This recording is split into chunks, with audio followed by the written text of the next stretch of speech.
Naomba niwalete katika somo ambalo lina kichwa kinachosema ndoa kama taswira ya mahusiano kati ya Mungu na mwanadamu. Tunajifunza kwa habari ya ndoa pamoja na familia. Asubuhi ya leo tunajifunza kwa habari ya ndoa na familia. Na habari ya ndoa na familia ni somo pana. Habari ya ndoa na familia ni somo pana sana ambalo linahitaji muda mwingi, semina. Sio jambo la wiki moja ama mwezi mmoja ama mwaka mmoja. Ni jambo endelevu ambalo lina ufunuo mkubwa ndani yake, ili mtu ambaye anaingia kwenye ndoa na ambaye atatengeneza familia awe ni mtu ambaye atafanikiwa. Kwa hiyo asubuhi ya leo tutaenda kujifunza kipengele kimoja kidogo, kwa sababu vipo vitu vingi ambavyo vinachangia katika kumsaidia mtu kuwa na ndoa yenye mafanikio na kuwa na familia yenye mafanikio. Kwa sababu issue sio kuwa na ndoa, issue sio kuwa na familia, issue ni kuwa na ndoa na kuwa na familia ambayo itakuwa inamtukuza Mungu, itakayokuwa na mafanikio. Kwa sababu kuna watu ambao wamo ndani ya ndoa ambazo wanaziita ndoano. Kuna watu ambao wapo kwenye ndoa ambazo ni kama wako jela. Wanaweza wakaja kanisani wakiwa wanatabasamu, wakiwa wameongozana, lakini kule ndani ya ile ndoa ni kama jela. Maana yake wanajutia ule uamuzi ambao waliufanya katika kuingia kwenye hiyo ndoa. Jina la Bwana Yesu libarikiwe. Kwa hiyo leo natamani nikupitishe angalau kwenye kipengele kinachosema ndoa kama taswira ya mahusiano kati ya Mungu na mwanadamu. Ndoa kama taswira ya mahusiano kati ya Mungu na mwanadamu. Andiko letu la msingi tutalisoma katika kitabu cha Waefeso. Waefeso sura ya 5, ule mstari wa 21 mpaka wa 33. Ni mistari mingi, natamani isome yote kwa haraka, alafu nitasimamia mstari angalau moja au miwili kwa sababu ya muda, ili tuweze kupata kile ambacho Mungu amekusudia asubuhi ya leo. Waefeso sura ya 5 mstari wa 21 hata ule wa 33. Kitabu cha waraka wa Paulo mtume kwa Waefeso sura ya 5 mstari wa 21 mpaka wa 33. Kama umefika punga mkono wako mtumishi wa Bwana, au kama itakuwa displayed maana yake punga mkono wako tuweze kufuatana kwa pamoja. Maandiko yanasema, hali mkinyenyekeana katika kicho cha Kristo, enyi wake watiini waume zenu kama kumtii Bwana wetu.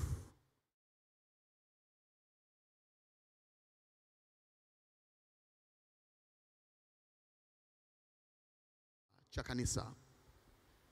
Okay. Kwa maana mume ni kichwa cha mkewe, kama Kristo naye ni kichwa cha kanisa, naye ni mwokozi wa mwili. Twende mstari unaofuata. Lakini kama vile kanisa limtiivyo Kristo, vivyo hivyo wake nao wawatii waume zao katika kila jambo.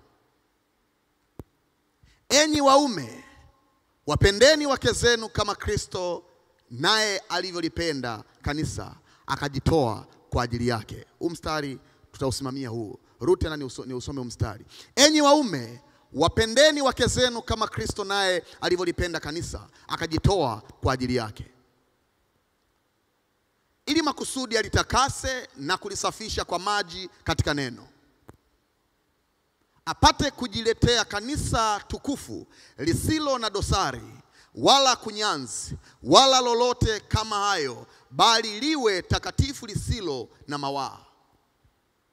Vivyo hivyo imewapasa waume nao kuwapenda wake zao kama miili yao wenyewe.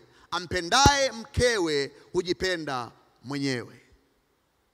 Maana hakuna mtu anayechukia mwili wake popote, bali huulisha na kuutunza kama Kristo naye anavyolitendea kanisa, kwa kuwa tu viungo vya mwili wake.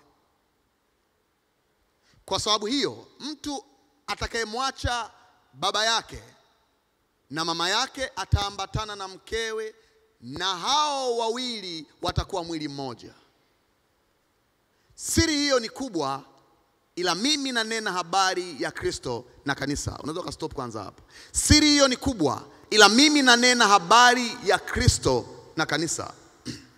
Maana yake Mtume Paulo kwa ufunuo ambao alikuwa amepewa, amechukua taswira ya ndoa, maana yake mahusiano kati ya mume na mke ambao wanajenga familia, alafu akaoanisha na habari za Kristo na kanisa.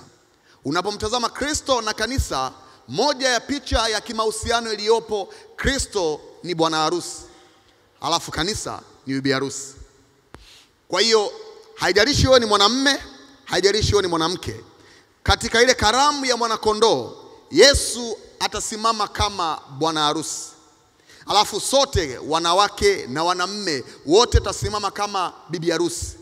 Kwa hiyo kanisa maana yake mwili wa Kristo, yani mimi na wewe, sisi ni bibi harusi, alafu bwana harusi wetu ni Yesu Kristo. Na ndio maana hapa Mtume Paulo anasema siri hiyo ni kubwa. Maana yake kuna mambo mengi ndani ya uhusiano ambao unaitwa ndoa, ambao Mungu anauleta kwetu kama picha au kama taswira ambayo inaoanishwa na mahusiano ambayo Kristo anayo na kanisa. Unaweza kaendelea. Lakini kila mtu ampende mke wake kama nafsi yake mwenyewe, wala mke asikose kumstahi mumewe. Okay, tumefika tamati. Natamani niwapitishe leo natamani nigusie, kwa sababu ya muda tuliopewa, natamani nigusie upande hasa wa mwanamume.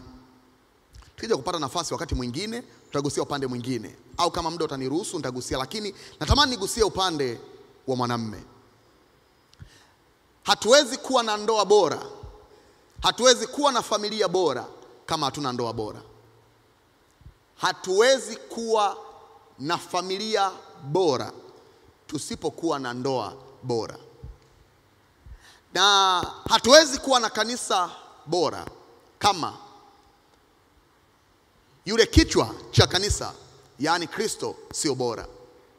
Na ndio maana tunaishi kwenye agano jipya ambalo ni bora kuliko maagano yoyote yaliyowahi kuwepo, kwa sababu moja, kwamba damu iliyotumika kulifanya ili agano ni damu bora kuliko damu zingine zozote ambazo zimewahi kutumika kutengeneza maagano, kwa sababu hakuna agano pasipo damu. Kwa hiyo Yesu Kristo, maandiko yanasema kwenye Waebrania sura ya 12 pale mstari wa 24 kwamba damu ya Yesu ni mjumbe wa agano jipya, na damu ya kunyunyiza inenayo mema kuliko damu ya Abili. Kwa hiyo Yesu ni mjumbe wa agano jipya ambaye damu yake ya kunyunyiza inanena mema kuliko damu ya Abili. Kwa hiyo damu ya Kristo ni damu bora kuliko damu ya mafahari, ni damu bora kuliko damu ya aina yoyote ambayo imewahi kutolewa kwa ajili ya kutengeneza agano. Hiyo ndio moja ya sababu ya msingi inayofanya agano jipya kuwa ni agano bora kuliko maagano mengine yoyote. Jina la Bwana Yesu libarikiwe. Kwa hiyo ubora wa Kristo kama mjumbe wa agano unafanya kanisa ambalo yeye alikuja kulifia msalabani liwe ni kanisa bora. Na ndio maana Yesu alifika hatua akawa na ujasiri wa kusema ya kwamba hili ni kanisa langu, na juu ya mwamba huu nitalijenga kanisa langu ambalo malango ya kuzimu hayatalishinda. Maana yake alikuwa na ujasiri wa kusema kwamba, kwa sababu yeye alikuwa anajua kwamba anaishinda mauti na kaburi. Kwa hiyo akalihakikishia kanisa ya kwamba kwa sababu yeye ambaye damu yake ni bora ameushinda mauti na kaburi, kwa hiyo kanisa lake pia litakuwa ni kanisa ambalo ni bora, ambalo malango ya kuzimu hayatalishinda. Kwa hiyo maadamu Yesu ni kichwa cha kanisa, maana yake Yesu kama ingetokea akaacha kufanikiwa kufa msalabani kama Mungu alivyokusudia, imani yetu ni bure. Kwa hiyo msingi wa kanisa ni Yesu. Msingi wa imani yangu na wewe ni kifo cha Yesu pale msalabani. Pasipo kifo cha Yesu msalabani, maandiko yanasema kuhubiri kwetu na imani yetu ni bure. Kwa hiyo msingi wetu kama kanisa ni Kristo ambaye ni kichwa cha kanisa. Na msingi wa familia yoyote ile, msingi wa familia maana yake ni kichwa cha familia ambaye ni baba, ambaye ni mwanamume. Kama hajapata mtoto ni baba. Title ya baba inakuja kwa sababu ya uzao ambao Mungu amekupa. Maana yake pasipo kuwa na uzao hauwezi ukawa na title, hauwezi ukawa na cheo ama nafasi ya kuitwa baba. Kwa hiyo msingi wa familia bora ama msingi wa ndoa bora, msingi wa kwanza ni kichwa. Hebu naomba tusome sambamba na hiyo kitabu cha Wakorinto wa kwanza sura ya 11. Sio kama naweza kaipata kwa haraka. Wakorinto wa kwanza, halafu tarudi kwenye hii wa Efeso. Wakorinto wa kwanza sura ya 11 mstari 1 wa 3. Huu mstari ni wa muhimu kuusoma sambamba na wa Efeso sura ya 5 mstari wa 23 ili pawepo na balance. Wa Efeso sura ya Wakorinto wa kwanza sura ya 11 mstari wa 3. Maandiko yanasema, lakini nataka mjue ya kuwa kichwa cha kila mwanamume ni Kristo, na kichwa cha mwanamke ni mwanamume, na kichwa cha Kristo ni Mungu. Unajua kwenye hii wa Efeso sura ya 5, kama utaisoma bila kusoma hii Wakorinto wa kwanza sura ya 11 mstari wa 3, kuna mahali kidogo wanamume tunapotea. Kuna mahali fulani kama vichwa vya familia tunajisahau ama tunajihesabia haki. Nataka nirudi pale tena. Sura ya 5 ya Waefeso mstari ule wa 23. Biblia inasema hivi. Mara nyingi tumekuwa tunajihesabia haki pale na tunasahau kwamba tunaharibu msingi wa familia. Biblia inasema, kwa maana mume ni kichwa cha mkewe, kama Kristo naye ni kichwa cha kanisa, naye ni mwokozi wa mwili. Kwa maana mume ni kichwa cha mkewe, kama Kristo naye ni kichwa cha kanisa, naye ni mwokozi wa mwili. Kwa hiyo ndoa yoyote ili iweze kuwa imara, najua nazungumza na watu pia, kuna watu najua miongoni mwetu ambao hawajaingia kwenye ndoa, na kuna watu ambao ni wakongwe kwenye ndoa. Ufunuo ambao nauleta mbele yako ni huu: hatuwezi kuwa na familia bora bila kuwa na ndoa bora. Na ili ndoa na familia viwe bora, lazima kuna msingi unaoitwa kichwa. Mtu aliyepata shida, unajua huu mwili ambao unauona, kwa mfano nimesimama hapa, mimi ni roho, alafu ninaishi kwenye mwili. Huu mwili ambao unaonekana dhahiri kwako unaongozwa na ubongo. Maana yake hiki kichwa ndio sehemu ambapo mambo yote yanachakatwa. Kwa hiyo nikitokea mtu akapata changamoto ya kiakili, kichwa kikapata itilafu, haijalishi miguu haijavunjika, ni mizima, kuna uwezekano miguu inaweza ikapoteza mawasiliano. Mtu ambaye kichwani pamepata itilafu, kuna uwezekano mikono ikashindwa kuwajibika ipasavyo. Ni kweli viungo vya mwili vinategemeana, lakini nataka nikutazamishe ya kwamba hiki kichwa ni kama central processing unit ya mwili. Ni mahali ambapo mambo yote ya mwili yanachakatwa, yanapewa tafsiri, yanapewa maana, yanachakatwa katika namna ya utekelezaji. Maana yake kichwa kikipata itilafu, haijalishi viungo vingine vya mwili vitakuwa vizuri ama vizima kiasi gani, maana yake vinaweza vikafika hatua vikashindwa kutekeleza wajibu wake ipasavyo, vinaweza vikakosa mwelekeo wa kuenenda. Maana yake Kristo kama ni kichwa cha kanisa, kama Kristo angeshindwa kufa msalabani kama kusudi la Mungu ambao lilivyokuwa, maana yake imani yetu ingekuwa ni bure. Huu ujasiri wa kusimama na kuhubiri ambao tunao, huu ujasiri wa kusimama na kuombea wagonjwa wakapokea uponyaji, viwete wakatembea, tusingekuwa nao. Maana yake adui angekuwa ana uwezo juu yetu, angekuwa na mamlaka juu yetu, angetutumikisha na angetutesa kwa kila namna ambayo angependa. Lakini ile kwamba Kristo ambaye ndio kichwa, maana yake mwelekeo au kiongozi wa kanisa, maadamu alikufa msalabani akalishinda kanisa, ndio maana leo hii mimi na wewe tuna ujasiri, tuna mwelekeo na tunatumaini ya kwamba maisha yetu ya duniani ni ya mpito. Hatupo duniani milele, tuna mahali tunaelekea, tuna direction ya kwenda kuirithi mbingu mpya ambayo Mungu ameandaa kwa ajili yetu, na yoyote ni kwa sababu ya Kristo ambaye ni kichwa cha kanisa. Jina la Bwana Yesu libarikiwe. Kwa ili familia, ili ndoa iweze kuwa salama, ili ndoa iweze kuwa imara, moja ya fakta ambayo inabidi izingatiwe ni kuhakikisha ya kwamba kichwa cha familia kinakaa kwenye nafasi yake. Na ndio maana Paulo akasema, enyi wake watiini waume zenu kama kumtii Bwana.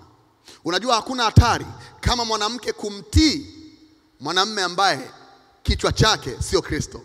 Ndio maana nikakusomea Wakorintho wa kwanza 11 mstari ule wa 3 ya kwamba nataka mjue ya kwamba kichwa cha kila mwanamume ni Kristo, na kichwa cha kila mwanamke ni mwanamume, na kichwa cha Kristo ni Mungu. Maana yake mwanamume yeyote yule, ili aweze kukaa kwenye nafasi yake ya ndoa kwa usalama, asiwe dikteta, asiwe mtu ambaye atanyanyasa familia, asiwe mtu ambaye atamnyanyasa mke wake, asiwe mtu ambaye atakuwa ni katili katika ndoa, lazima kichwa cha huyo mwanamume kiwe ni Kristo. Mwanzo nimeanza kusema kuna watu hapa wanakuja wanaongozana kanisani, na yumkini wanakaa siti moja, wametoka kwenye gari moja, wanatabasamu, na kuna wengine wanashikana mpaka mikono, lakini ndani ya ndoa yao kule vurugu ni kali, mambo ni magumu. Kwa sababu gani? Moja ya sababu inayochangia pawe na vurugu nyingi kwenye ndoa, na ndio maana kuna ndoa nyingi za Wakristo zinavunjika.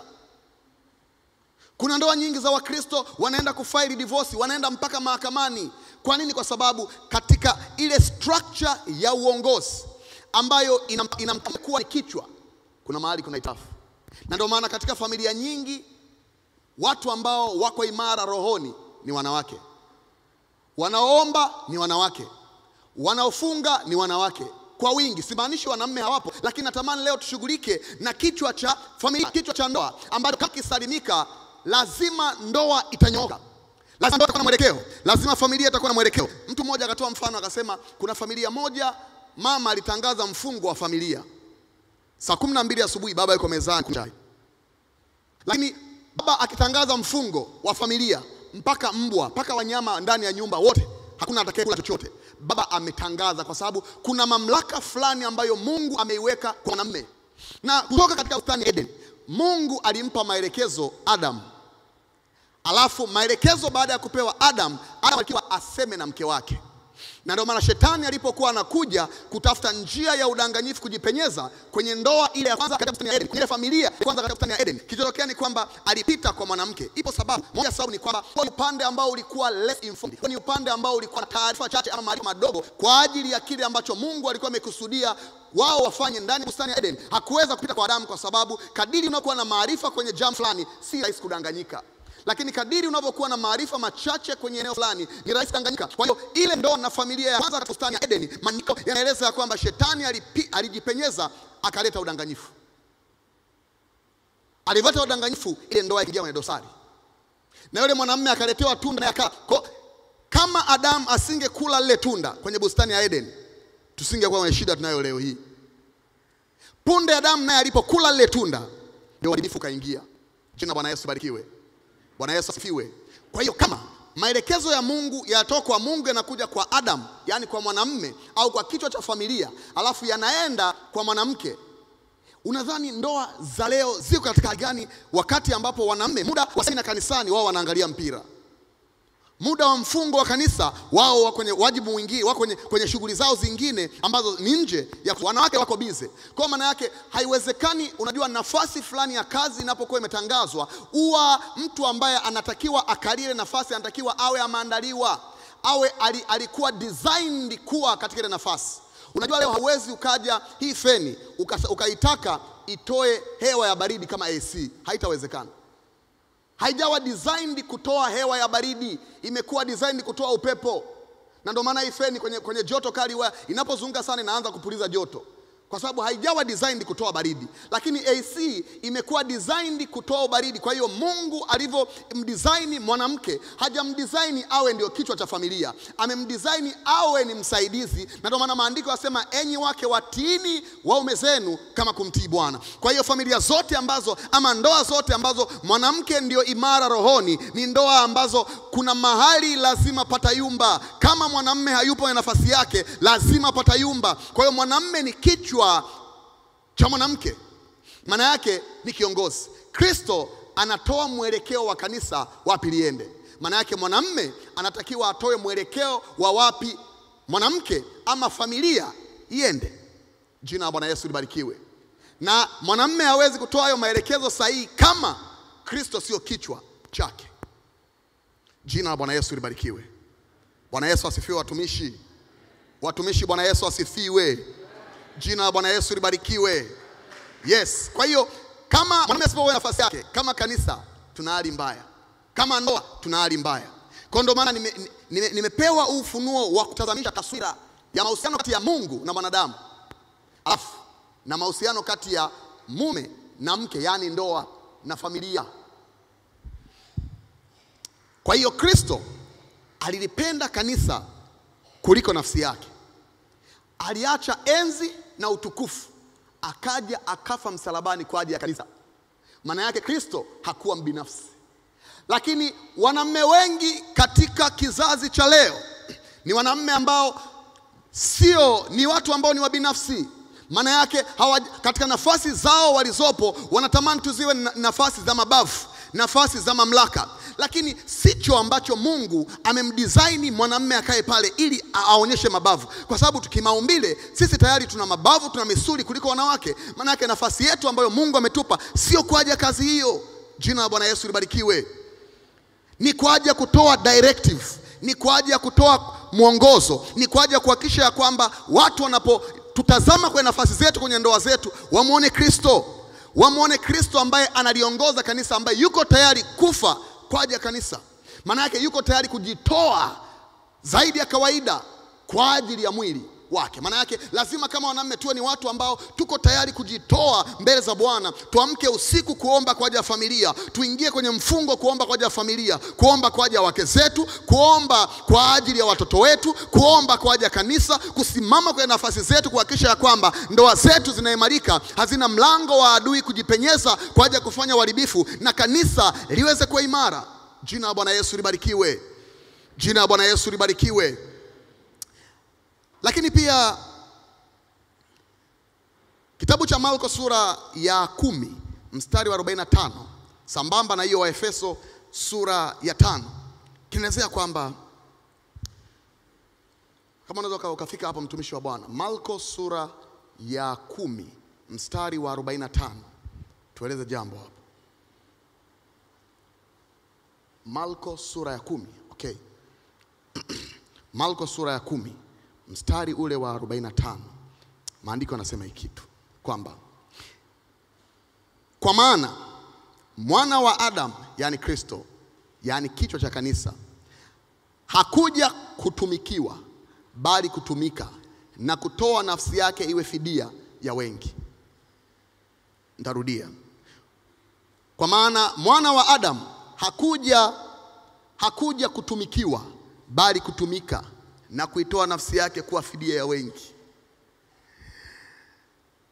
Kuna ndoa ambazo mwanamke ameachiwa mzigo wa mambo yote. Maana yake mwanamume kwenye hiyo ndoa ni kama yupo kutumikiwa. Hasaidii.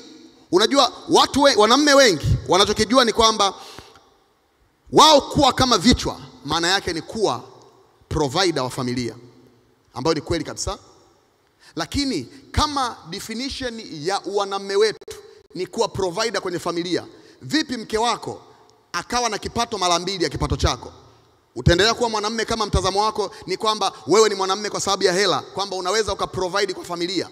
Siongei kwamba wanaume tusiwe provider, naongea wanaume tuwe wapambanaji, tutafute fedha tuweze kuhudumia familia zetu. Lakini natamani nikutazamishe upande mwingine kwamba kuwa mwanamume ni zaidi ya kuwa provider wa familia. Kuna wanawake ambao wananyazifa katika maeneo kadha wa kadha ambao wanatengeneza fedha nyingi kuliko waume zao. Je, kama kuwa mwanamume au kuwa kichwa? Kwa sababu kuna mwanamume anasema mimi ndio kichwa cha hii familia. Ni sawa, wewe ni kichwa cha familia. Je, kama kuwa kichwa ni kwa sababu una uwezo wa kutoa matumizi nyumbani, kupeleka watoto shule, ukanunua kiwanja au ukalipa kodi, ukajenga nyumba, ukawa na usafiri, ukaiprovidea familia. Kama kigezo chako cha kuwa mwanamume ni hicho tu, kinaenda kwenye mipaka ya wewe kuwa provider, vipi ikitokea mke wako akawa na biashara ambayo inaingiza fedha kuliko fedha zako? Utaendelea kuwa mwanamume? Watumishi tunaulizana tu, hii ni Sunday school, tunaulizana kwa upole. Kama kigezo cha wewe kuwa mwanamume ni kuwa provider. Mke wako akiwa na fedha nyingi kuliko wewe, utaendelea kuwa mwanamume? Utakuja tukute unaosha vyombo, mtumishi wa Bwana. Lakini kuwa ni mwana wa Adam, maandiko yanasema ya kwamba kwa maana mwana wa Adam naye hakuja kutumikiwa, bali kutumika na kutoa nafsi yake iwe fidia kwa ajili ya wengi. Moja ya shida iliyopo kwenye ndoa nyingi ambayo inafanya familia nyingi siwe bora ni kwa sababu kila mmoja anaingia kwenye ndoa akitaka kwenda kutumikiwa. Hakuna anayeingia na mtazamo wa kwamba anaenda kutumika. Lakini Yesu kama kichwa cha kanisa anasema alipovua enzi na utukufu wake akaja duniani kutumikia kusudi la Mungu, alikuja kwa sababu amekuja kutumika, sio kutumikiwa.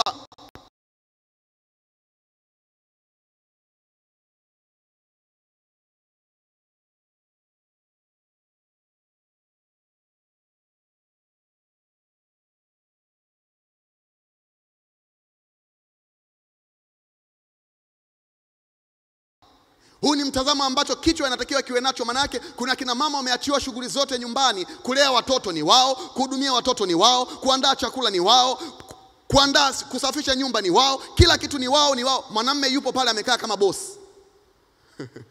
Huyu mwanamke lazima azidiwe. Na kumbuka, Mungu amemuinua mwanamke kama msaidizi. Na Mungu anapokuinulia msaidizi, uwe na uhakika kuna uwezekano ana nguvu kuliko wewe. Maana kama hana nguvu kuliko amekuja kusaidia nini?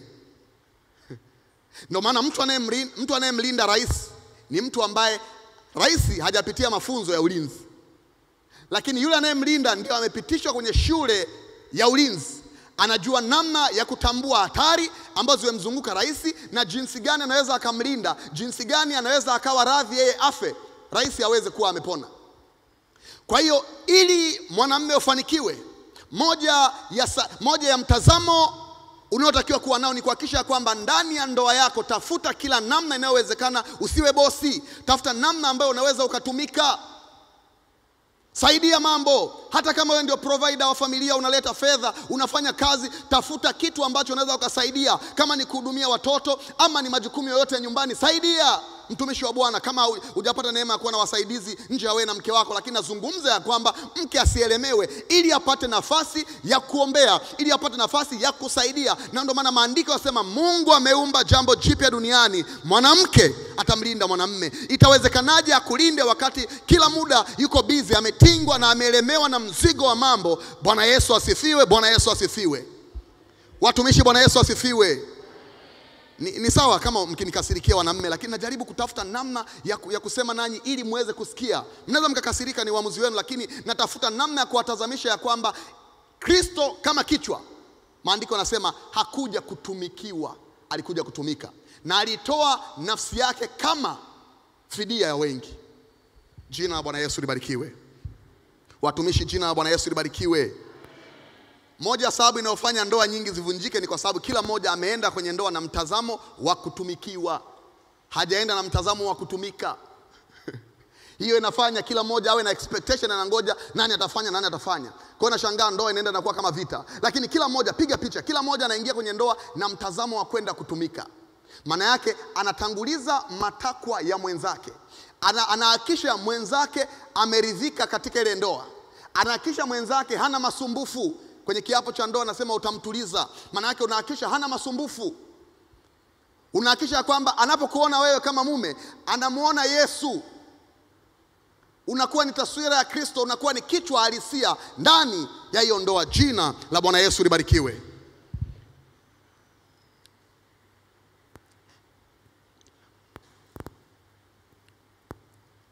Nigusie kwa uchache upande wa pili. upande wa kanisa, yani upande wa wanawake. Biblia inasema enyi wake watiini waume zenu kama kumtii Bwana. Neno lilotumika hapo kwenye kutii sio obey, ni submit. Neno la Kiswahili pale ni moja. Ukisoma Kiswahili nasema kwamba enyi wake watiini waume zenu kama kumtii Bwana. Maana yake unajua moja ya changamoto inayofanya familia nyingi pia zisiweze kuwa mahali salama pa kukaa ni kwa sababu wanawake hawajajua nafasi yao na hawajajua yawapasayo kufanya kwenye nafasi zao. Na ndio maana mwanamke yeyote anayepambana kutaka kuwa kichwa cha familia, maana yake hajui Mungu alimuumba kuwa nani na hajui wajibu unaoambatana na nafasi yake kama mwanamke. Mwanamke hakuwa designed kuwa kichwa. Ndio maana ukikuta familia ambayo ina single mother, baba hayupo, watoto kuna mwelekeo fulani huwa wanakosa. Malezi ya watoto huwa yanayumba kwa sababu sauti ya baba ni sauti ya kichwa, ni sauti ya mamlaka, ni sauti ambayo ikitamka kitu kinakuwa. Nimekutolea mfano wa ule mfungo kwamba familia, mfungo kitangazwa na mama, baba utamkuta asubuhi mapema saa 12 na kunywa chai. Lakini baba akitangaza mfungo, watu wote, hakuna atakayeenda mezani wala jikoni, na jiko siku hiyo linaweza likafungwa kabisa. Maana yake sauti ya baba ni sauti ya mamlaka. Maana yake kuna tafiti ilifanyika Marekani, watoto wengi ambao walikuwa wako mtaani walikuwa ni watoto ambao wanatoka kwenye familia ambazo ni za single mother. Maana yake wamelelewa ama wamekuzwa in the absence of father. Baba hakuwepo kwenye makuzi yao. Kwa hiyo mwanamke, moja ya wajibu wake wa msingi kuhakikisha ndoa inakuwa salama na familia inakuwa bora ni kuwa mtiifu. Sasa neno ambalo limetumika la Kiingereza kwenye hiyo sentence ya enyi wake watiini waume zenu kama kumtii Bwana. Nikiwa namalizia, ngoja ni kupitisha hapo mtumishi wa Bwana. Waefeso 5. Ukisoma ule mstari wa 22. Waefeso 5:22. Waefeso 5 mstari wa 22. Enyi wake watiini waume zenu kama kumtii Bwana wetu. Enyi wake watiini waume zenu kama kumtii Bwana wetu. Hasa tafsiri za Kiingereza linatumia neno submit. Submit. Kuna tofauti kati ya kuobey na kusubmit. Hasa wanawake wakielewa hili jambo, kuna vita nyingi sana haziwezi kuwemo ndani ya ndoa wala ndani ya familia. Unajua obedience, hasa tafsiri ya Kiswahili ni utii. Kuobey maana yake unatii mamlaka.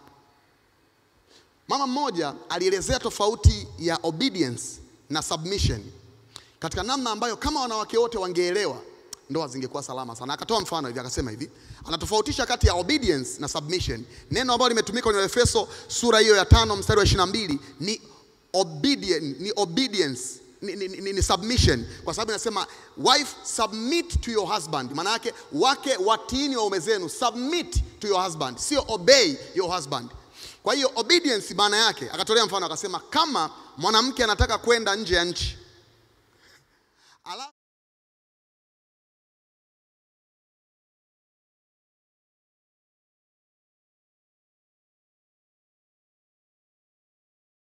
ameobey kwa sababu hana what it takes. Submission inapimwa pale ambapo mwanamke anakuwa ana what it takes kufanya jambo, lakini kwa sababu ya maelekezo ya mume ama kwa sababu ya ushauri wa mume anaamua kuacha kufanya.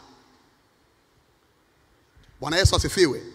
Yaani una nauli ya kwenda Marekani kama mwanamke na una sababu ya kwenda Marekani kama mwanamke, lakini mwanamume anakushauri usiende Marekani. Hapo usipoenda Marekani maana yake unakuwa umesubmit kwa mume wako. Obedience maana yake ni kutii sheria, kutii mamlaka. Kwa hiyo obedience ni kitendo, lakini submission ni mtazamo. Kuna ule mtazamo wa utii ambayo mwanamke anatakiwa awe nao anapoingia kwenye ndoa, kwamba anatakiwa ajue naingia kwenye hii ndoa, kuna kichwa cha hii ndoa, kuna kiongozi wa hii ndoa. Kwa hiyo katika mtazamo huo ambao unaitwa submission, anakuwa tayari kuwa chini ya yale maelekezo ambayo Mungu anayo kwa ajili ya hiyo ndoa na kwa ajili ya hiyo familia kutoka kwa mume ambaye kichwa chake pia ni Kristo. Kwa hiyo mwanamke anaposubmit kwa mwanamume ambaye kichwa chake sio Kristo, anajiweka kwenye hatari ya kunyanyasika. Na ndio maana tunapofika hasa ili kushughulika na hilo jambo ni mapema sana. Vijana ambao hamjaoa wala kuolewa, hakikisha kama ni binti, hakikisha mwanamume ambaye anakuoa awe ni mwanamume ambaye kichwa chake ni Kristo. Mwanamume ambaye kichwa chake sio Kristo anaweza kufanyia chochote muda wowote. Na wewe mwanamume, hakikisha binti ambaye unamuoa awe ni binti ambaye ana uwezo wa kukutii kama anavyoweza kumtii Bwana. Vinginevyo muda wowote anaweza kukufanyia chochote. Jina la Bwana Yesu libarikiwe. Jina la Bwana Yesu libarikiwe. Jina la Bwana Yesu libarikiwe. Bwana Yesu asifiwe.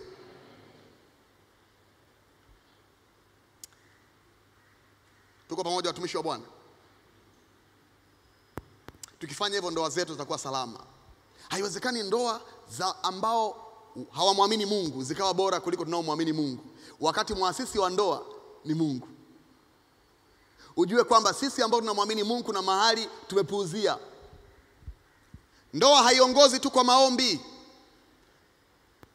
Mwanamume, ndoa haiongozi tu kwa maombi, inaongozwa kwa akili.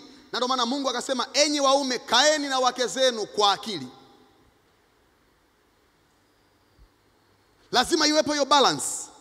Lazima tuhakikishe kwamba hiyo balance ipo katika sehemu yake. Na watu wengi sana katika jamii ya tunaoamini sio watu ambao tunapenda kujifunza mambo ya ndoa, mambo ya familia, mambo ya malezi, mambo ya kutunza ndoa ili iweze kudumu. Hatujifunzi, hatusomi vitabu, hatuhudhurii semina. Tukishaingia kwenye ndoa madhabahuni, tumebarikiwa, mchungaji ametangaza rasmi kwamba sasa ninyi ni mke na mume. Kuanzia hapo tunafunga ukurasa. Yale mafundisho ambayo tumejifunza wakati tunajiandaa ndio yanakuwa ya mwisho.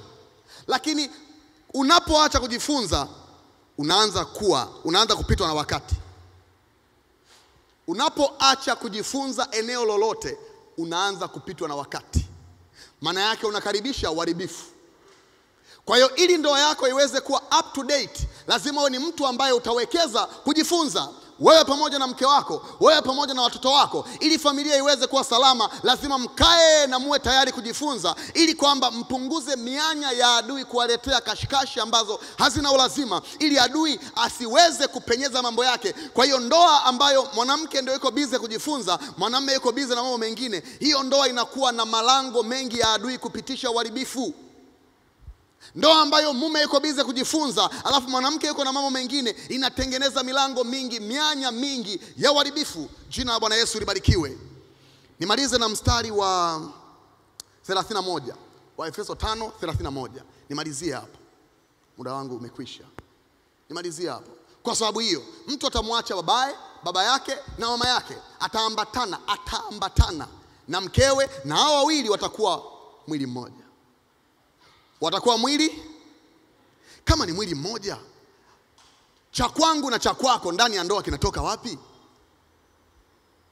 Kama ni mwili mmoja, cha kwako na cha kwake, yani mgawanyiko ndani ya ndoa unatokea wapi? Kwamba hivi ni vitu vyangu, hii ni gari yangu, hii ni akaunti yangu.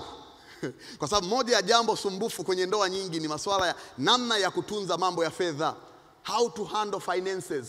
Ndio maana unakuta mwanamume ana akaunti yake ya pembeni, mtumishi. Yani mtu umemwamini kwa maisha yako, unaenda kazini asubuhi, unamkuta amekupikia, hauulizi wala haupeleki TBS kipimwe kama akina sumu, alafu unakula, alafu unakunywa, lakini kwenye mambo ya fedha una mambo yako ya pembeni umeficha. Yani unamwamini na maisha yako ila haumwamini na mali zako. Kwa hiyo moja ya kitu ambacho kitasaidia ndoa nyingi ziweze kuwa imara na familia nyingi ziwe imara ni wanandoa kuambatana. Kuambatana, kanisa na Yesu vimeambatana. Kanisa liko ndani ya Yesu na Yesu yuko ndani ya kanisa. Maana yake wao ni wamoja. Maana yake mume na mke wanatakiwa ni watu ambao wataambatana. Maana yake watakuwa lao ni moja. Msimamo wao na msamiati wao uwe cha kwetu, sio cha kwangu. Ukiona ndoa kuna cha kwangu, lazima kuna itilafu ya kuambatana. Lazima kuna itilafu ya kutokuwa kitu kimoja. Hata kama watadai kwamba wanaambatana, lakini kama kuna misamiati ya hii ni nyumba yangu, hii ni nyumba yetu, mtumishi wa Bwana, sisi ni mwili mmoja, inakuwaje ni ya kwako afu sio ya kwangu? Mwili mmoja. Kanisa na Yesu vimeambatana. Yesu yuko ndani ya kanisa na kanisa liko ndani ya Yesu. Na ndio maana kuna ndoa nyingi ambao mume akiondoka mapema, akifariki, unakuta mwanamke amenyanyasika. Kwa sababu moja ya sababu inayosababisha hizo shida ni kwa sababu mfumo wao wa kuendesha maisha yao ulikuwa ni mfumo wa ubinafsi, sio wa kuambatana, uliotengeneza mwanya wa huyu mama kutokuwa na umiliki wowote katika zile mali. Jina la Bwana Yesu libarikiwe. Jina la Bwana Yesu libarikiwe. Ndoa zetu zitapona kama wanandoa wataambatana. Kama ni kuomba, waombe pamoja kama wanandoa. Kama ni kwenda kuenjoy, waende pamoja kama wanandoa. Kama ni kulea watoto, walee watoto kwa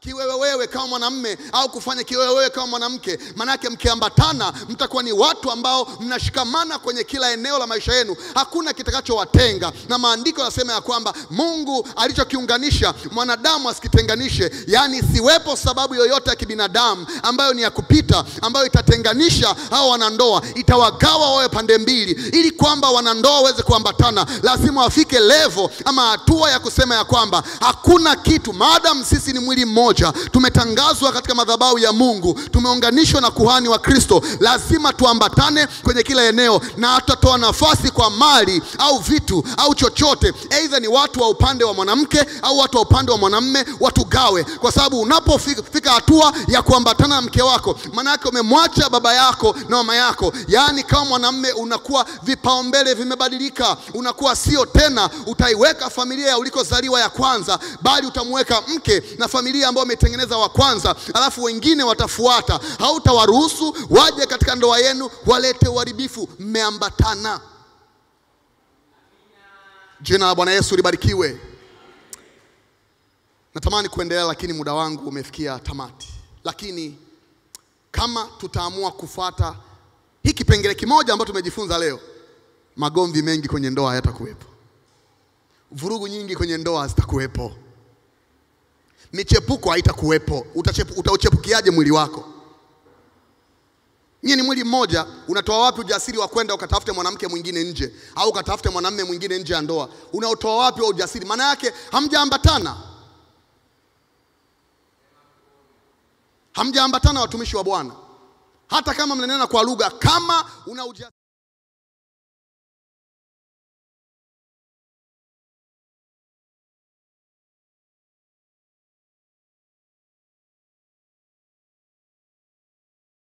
iwe jina lako linalopita majina yote ya mbinguni, ya duniani na ya chini ya nchi. Hii ni siri kubwa ambayo Paulo anasema ni siri kubwa. Hivyo na kuomba Mungu wa mbinguni unijalie mimi katika ndoa yangu, na umjalie huyo katika ndoa yake, na ujalie wote ambao wanakuja katika taasisi ya ndoa. Hii ndoa ni njema. Maandiko yanasema ya kwamba kila alichokifanya Mungu akaona ni chema. Maana yake ndoa pia ni njema. Hivyo Mungu utujalie maarifa na ufahamu na ufunuo wa kuweza kutusaidia tudumu katika ndoa, tuenjoy, tufurahi, iwe ni mbinguni katika dunia. Bwana, katika jina la Yesu nakushukuru kwa ajili ya maarifa ambayo tumejifunza. Upako wako kakae juu yao, Roho Mtakatifu akatie muhuri mambo haya. Bwana, mioyo yao ikawa wake mpaka wameyaweka katika matendo, ili kwamba wakapate badiliko kwenye maisha yao, katika jina la Mungu Baba, Mwana na Roho Mtakatifu. Amen.